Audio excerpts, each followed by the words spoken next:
দুর্গাপূজায় ভারতে ইলিশ উৎসবের রেওয়াজ চলমান ছিল বেশ কয়েক বছর ধরেই।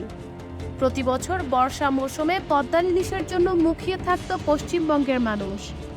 সম্প্রতি সরকার পতনের পর এর ধারাবাহিকতায় ছেদ পড়ে। বাংলাদেশ সরকারের পক্ষ থেকেও এ নিয়ে ইঙ্গিত দেওয়া হয় ভারতে যাবে না আর কোনো ইলিশ।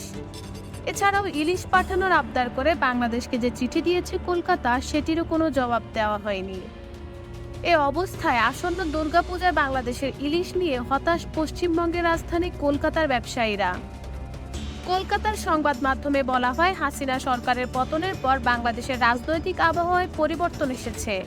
বদলে গেছে ভারত বাংলাদেশের সীমান্ত ভিত্তিক আমদানি রপ্তানি। প্রতি বছর পূজার সময় পদ্মার ইলিশ আসে।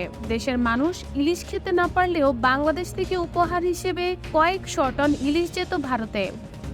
ভারতীয় ফিশ ইম্পোর্টার্স অ্যাসোসিয়েশনের পক্ষ থেকে জানানো হয়েছে, পদ্মার ইলিশ এবার আদৌ আসবে কিনা তা নিয়ে সন্দেহ রয়েছে।